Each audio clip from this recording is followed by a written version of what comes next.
नमस्कार दोस्तों, मैं कुलदीप और स्वागत है आप सबका हमारे YouTube channel effective education hub में। तो आज हम शुरू कर रहे हैं राजस्थान के बारे में, राजस्थान जीके में। और राजस्थान जीके एक बहुत बड़ा क्या है, सिलेबस है। इसकी शुरुआत कर रहे हैं हम।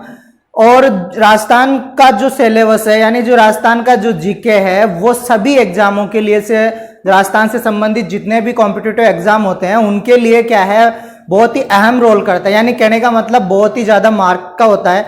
जैसे आप प्री बीएड को ले लीजिए, चाहे बीएसटीसी ले लीजिए, पटवार ले लीजिए, क्लर्क ले लीजिए, राजस्थान पुलिस ले लीजिए, इन सब वैकेंसी जितने भी एग्जाम हैं उनमें क्या है, राजस्थान का जीके का बहुत ही अहम रोल होता है। और बहुत ही अच्छे सरल भी है राजस्थान जीके। अगर हम अच्छे तरीके से पढ़ते हैं तो बहुत ही आसानी से हमें समझ में आता है।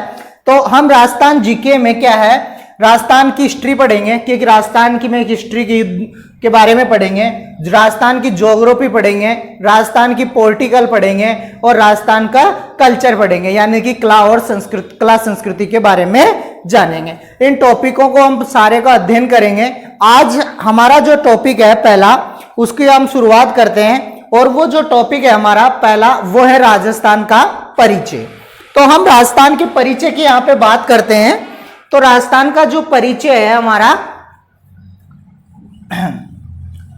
तो राजस्थान का जो परिचय है इसके बारे में हम बात कर रहे हैं। अब राजस्थान का जो परिचय की शुरुआत करने से पहले हम सब जानते हैं कि राजस्थान का परिचय के बारे में अगर हम शुरुआत करते हैं तो सभी ये सोचते हैं कि राजस्थान में क्या है, क्षेत्रफल कितना है, कितनी जनसंख्या है, कितनी लंबाई है, कितनी चौड़ाई है, कितना क्या है, इसको हम सब पढ़ेंगे। लेकिन कई बार क्या होता है, सीधा क्वेश्चन ऐसे क्वेश्चन होते हैं जो परिचय से बाहर हो जाते हैं एक तरीके से। तो हम थोड़ा पहले से स्टार्ट करेंगे, भारत से स्टार्ट करेंगे। जैसे कि मान लीजिए कि एक बार एग्जाम ऐसा है कि एग्जाम में क्वेश्चन पूछा था कि राजस्थान का जो अजमेर जिला है, राजस्थान का जो अजमेर जिला है उसे भारत एकीकरण यानी कि भारत में कौन सी श्रेणी में शामिल किया गया था। अब ये क्वेश्चन हमारा क्या है, एक तरीके से परिचय से बाहर है। तो ऐसे क्वेश्चन जो बन रहे हैं उनको सीखने के लिए हमें क्या है, थोड़ा सा पीछे से चलना होगा। हम चलते हैं, भारत से स्टार्ट करते हैं। तो देखो, राजस्थान का सामान्य परिचय,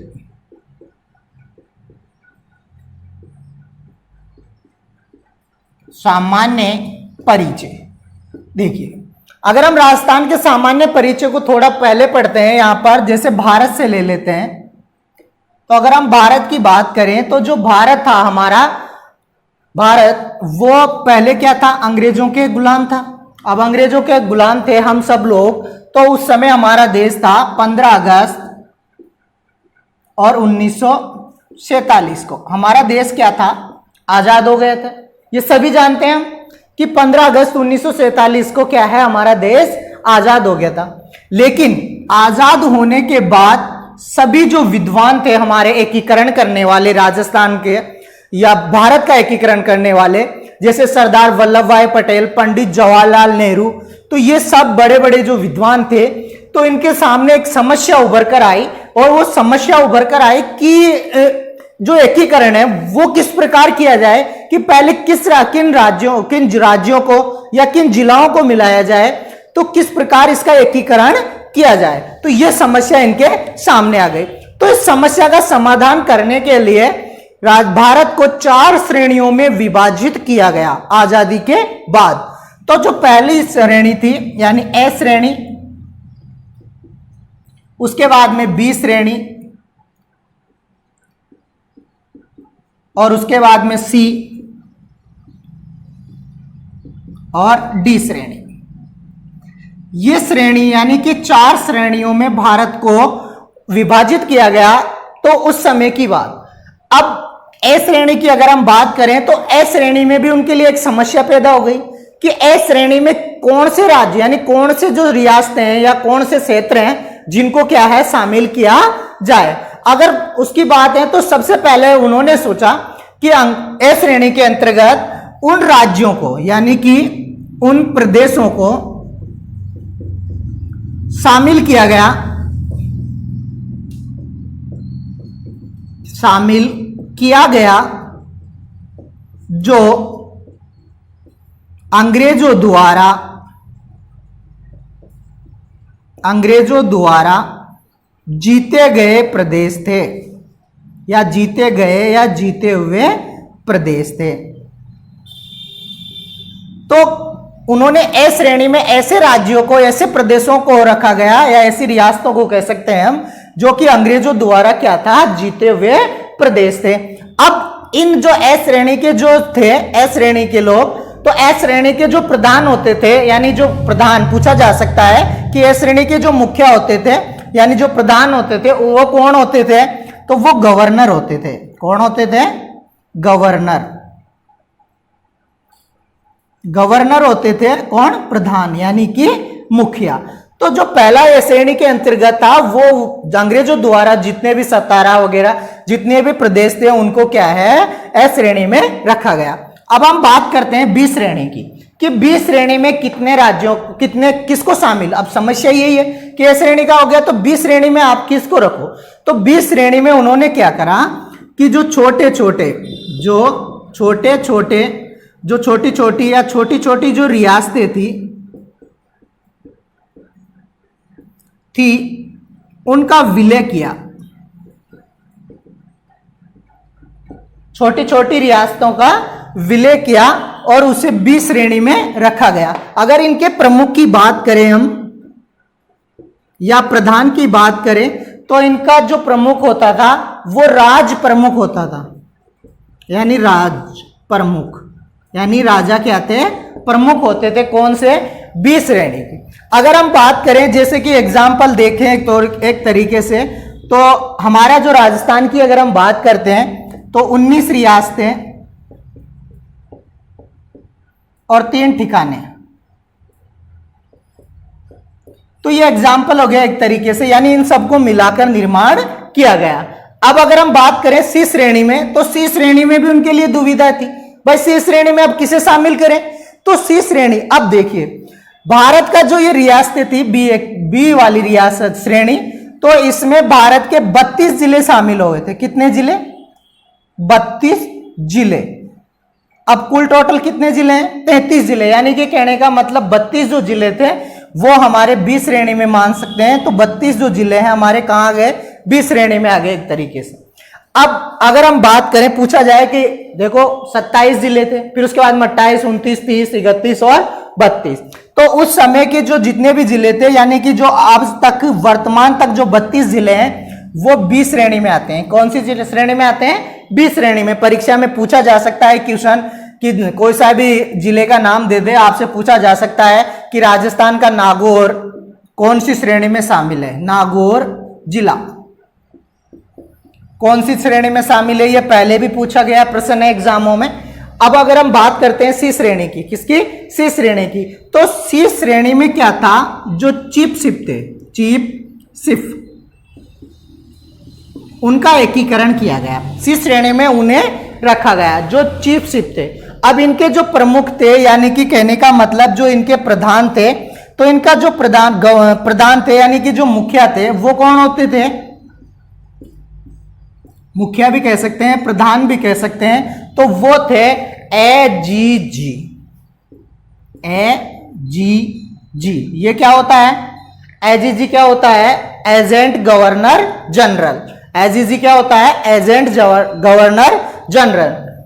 तो ये थे, इसके क्या थे, मुखिया थे। अगर अब हम बात करें इनके बारे में, तो भारत में 4 थे, 4 राज्य थे, 4 जगह थी जहां पर बैठकर क्या है, जहां पे चीफ शिप थी, यानी कि वहां पर बैठकर अंग्रेज क्या थे, शासन चलाते थे, हुकूमत करते थे। तो वो हम देखते हैं ए, बी, सी और डी। ये हमें कोड याद करना है। इसके लिए पूछा जाए कि 4 चीफ शिप कौन सी जगह थी, कौन कौन सी थी, कितनी शिप थी, 4 थी। तो पहली थी, ऐसे तो हमारा अजमेर हो जाएगा। ये राजस्थान का एकमात्र, ये बहुत ही इंपॉर्टेंट क्वेश्चन है, कई बार एग्जामों में पूछा गया है, इंपॉर्टेंट प्रश्न है कि राजस्थान का अजमेर जिला कौन सी श्रेणी में शामिल था। तो कौन सी श्रेणी में शामिल था, सी श्रेणी में ये शामिल था। बहुत ही बढ़िया क्वेश्चन है, पूछा जा सकता है परीक्षा में, कई बार एग्जामों में भी आया हुआ क्वेश्चन है। उसके बाद में बी की अगर हम बात करें तो जो बी है हमारा, तो बी का मतलब है बलूचिस्तान। बलूचिस्तान ये वर्तमान में पाकिस्तान में है, ठीक है। इसके बाद में अगर हम बात करें कुर्ग सी से, ये आपका कर्नाटक में है। और अगर हम डी की बात करते हैं, यहां पर दो डी का मतलब है दिल्ली। तो ये आपके चार क्या थी, चिप सिप थी, जिनको सी श्रेणी में शामिल किया गया। अब बात आती है हमारी डी श्रेणी की। तो डी श्रेणी के अंतर्गत किसे शामिल किया जाता है, यानी डी श्रेणी में संघ राज्य हमारे क्या हैं, संघ राज्य हैं, संघ क्षेत्र हैं, तटीय क्षेत्र, तटीय क्षेत्र। अब ये कौन से हैं, जो केंद्र शासित प्रदेश है, केंद्र शासित प्रदेश है। तो इनको क्या है, डी श्रेणी में शामिल किया गया था। किसमें शामिल किया गया था, डी श्रेणी में शामिल किया गया। तो ये अगर हम बात करें तो ये देखिए हमारा जो भारत का था, यानी भारत का जो स्वरूप था, उनको 4 श्रेणियों में विभाजित किया गया था। परीक्षा में पूछा जा सकता है कि भारत को एकीकरण यानी भारत के समय कितने क्षेत्रों में विभाजित किया गया था, 4 में। अगर हम बात करें राजस्थान के बारे में कि राजस्थान के 32 जिले कौन सी श्रेणी में शामिल है, बी श्रेणी में। अगर राजस्थान का जो 33वां जिला है, एक तरीके से एकमात्र, ये एजीजी में शामिल था, यानी यह क्या था, चिप सिप था, जो अजमेर था, चिप सिप था जो अजमेर था। इसके बारे में भी परीक्षा में पूछा जा सकता है। अब आप चाहे तो इसकी स्क्रीनशॉट ले सकते हैं और या लिख सकते हैं, याद कर सकते हैं। इसके बाद में हम आगे चलते हैं। तो यहां तक हमारी बात हो गई, ये समझ लिया हमने। अब आगे चलते हैं, हम राजस्थान के बारे में ही बात करते हैं, आगे चलते हैं। जहां तक है आपको समझ में आया भी होगा और थोड़ा इंटरेस्ट या आनंद आ रहा होगा आपको पढ़ाई में, एक तरीके से समझ में आया होगा पूरा। आई होप कि बहुत ही बढ़िया समझ में आ रहा है आपको। इसके बाद में नेक्स्ट आगे देखते हैं। अब पढ़ते हैं हम राजस्थान को किन नामों से, यानी राजस्थान के नाम। भाई ये नाम का नामांकरण की अगर हम बात करें कि किस प्रकार राजस्थान का नाम हुआ, नामांकरण या नामकरण की बात करें, ठीक है। तो नामकरण की अगर हम बात करें सर्वप्रथम अगर हम बात करते हैं यहां पर, तो देखिए सर्वप्रथम अगर हम बात करें तो जो वाल्मीकि जी थे, कौन, वाल्मीकि जी, इन्होंने भी राजस्थान को नाम दिया, ठीक है। उसके बाद में अगर हम बात करें उल्लेख, यानी राजस्थान का उल्लेख सर्वप्रथम कहां मिला,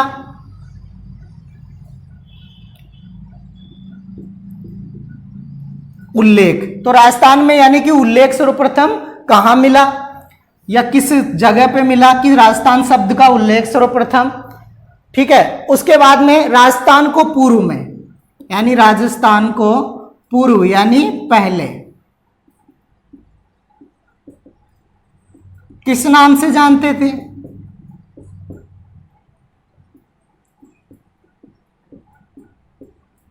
यानी अगर हम बात करें कि राजस्थान को पूर्व में किस नाम से जाना जाता था, तो इसकी अगर हम बात करें तो देखिए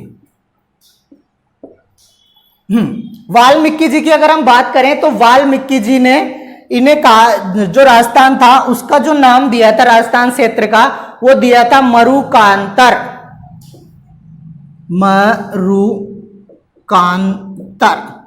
मरुकांतर यानी मरुस्थल वाला क्षेत्र, एक तरीके से जिसे मारवाड़ क्षेत्र भी कहते हैं, मारवाड़ क्षेत्र। तो ये नाम दिया था किसने, वाल्मीकि जी ने, ठीक है। अगर हम उल्लेख की बात करें कि राजस्थान का उल्लेख सर्वप्रथम कहां मिला या राजस्थान शब्द का उल्लेख सर्वप्रथम कहां मिला था, तो बसंतगढ़ शिलालेख में। कहां पर, बसंतगढ़ शिलालेख।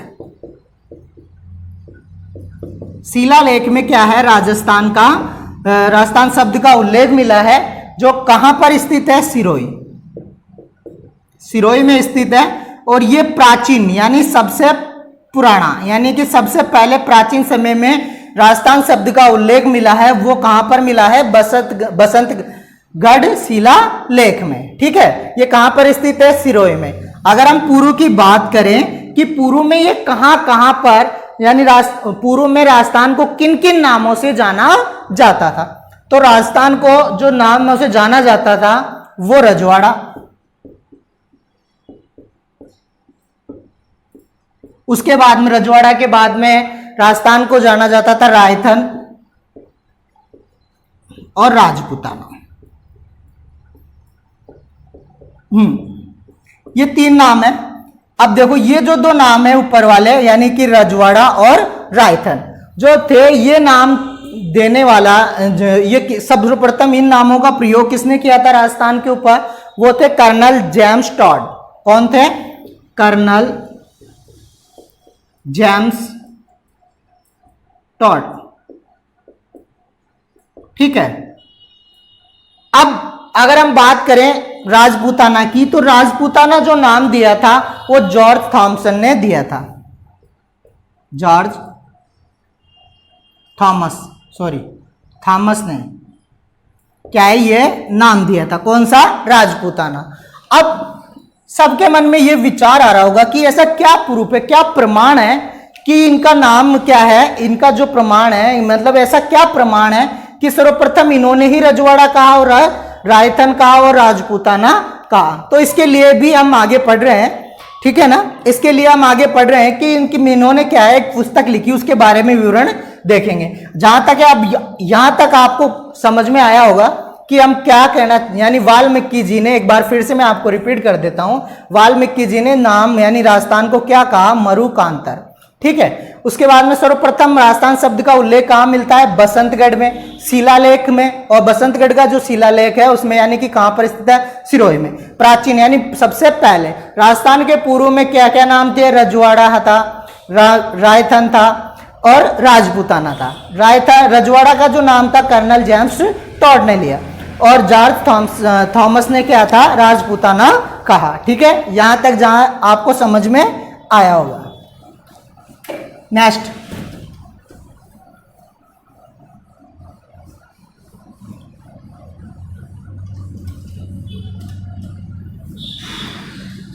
अगर हम आगे बात करते हैं सर, तो राजपूताना शब्द के बारे में।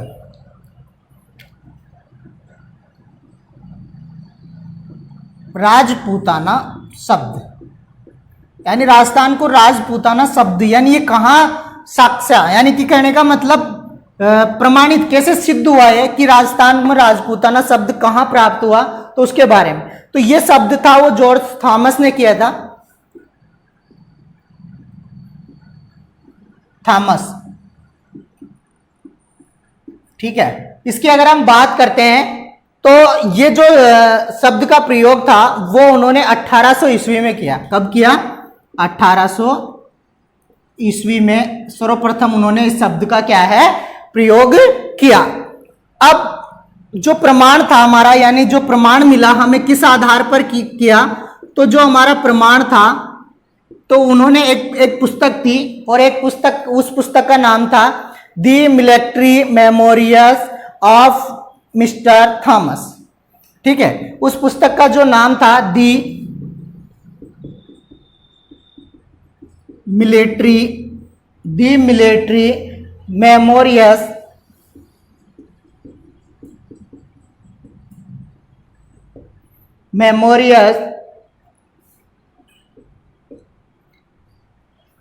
ऑफ मिस्टर थॉमस,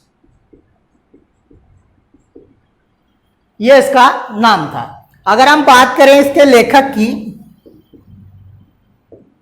तो जो इसके लेखक थे वो थे विलियम फेडरिक, यानी विलियम, ये क्या थे? इनके लेखक थे। अगर हम बात करें तो इसका जो प्रकाशन था वो कब हुआ था? 1805 में। जो प्रकाशन हुआ था वो 1805 में हुआ था। और ये प्रकाशन कहां से हुआ था? लंदन से। कहां से हुआ था? लंदन से इसका क्या था? प्रकाशन हुआ था। तो कौन से सन में हुआ था? 1805 में। यानी कि ये जो बुक है, यानी कि जो ये पुस्तक है इसमें राजस्थान शब्द का इन्होंने क्या है प्रयोग किया है। ठीक है, तो इसलिए यानी कि ये सिद्ध हो गया कि राजपूताना शब्द क्या है, इसका प्रयोग कहां पर किया गया था, यानी कि उन्होंने ये बात कही थी कि राजस्थान को क्या राजपूताना नाम दिया है। ठीक है, इसके बाद में आगे देखते हैं।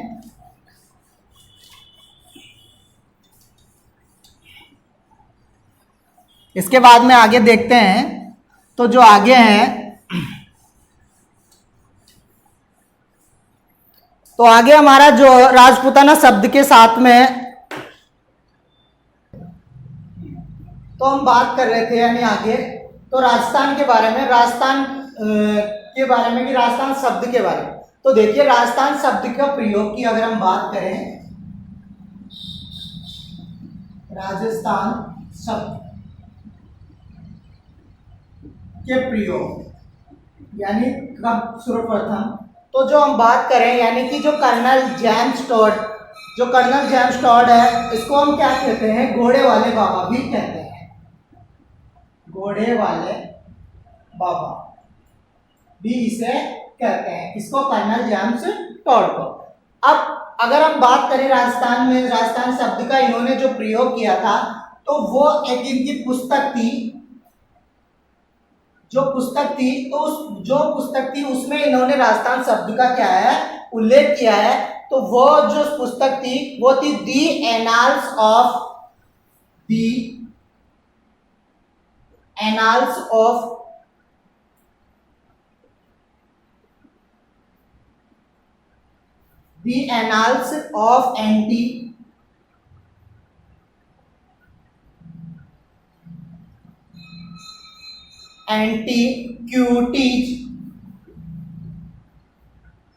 एंटीक्यूटीज ऑफ राजस्थान।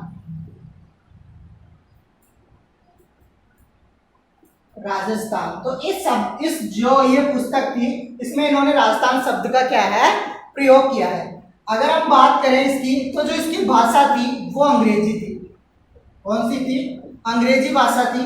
अगर हम भाषा की बात करें, और अंग्रेजी भाषा थी, और इसकी जो प्रकाशन किया गया था वो 1829 में किया गया था। कब किया गया था? 1829 में। और कहां से? लंदन से। ठीक है, तो ये जो पुस्तक थी इसका प्रकाशन हो गया, और इसमें जो कहने का मतलब जो इसकी भाषा थी वो अंग्रेजी थी। तो जो इसका हिंदी में अनुवाद किया था वो किसने किया था? गौरी शंकर ओझा ने।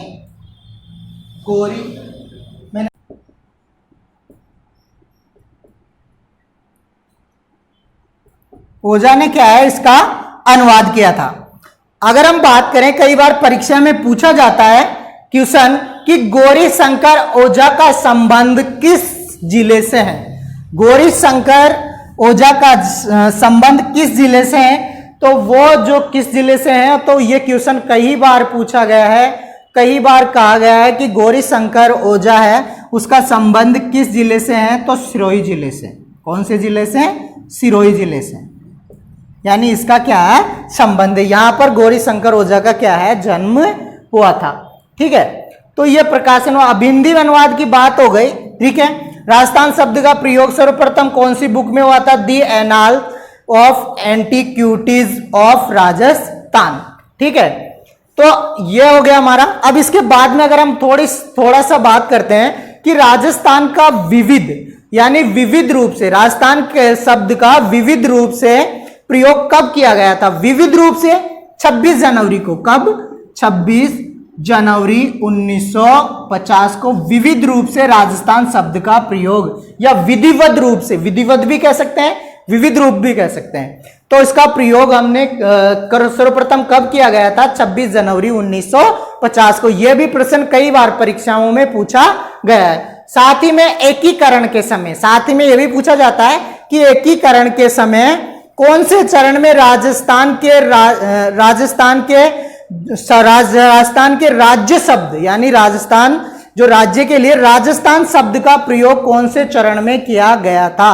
तो वो किया गया है द्वितीय चरण में, यानी कि सेकंड चरण में इसका प्रयोग किया गया था। किसका? राजस्थान शब्द का। वो किया था 25 मार्च 1948 को, 25 मार्च 1948 को।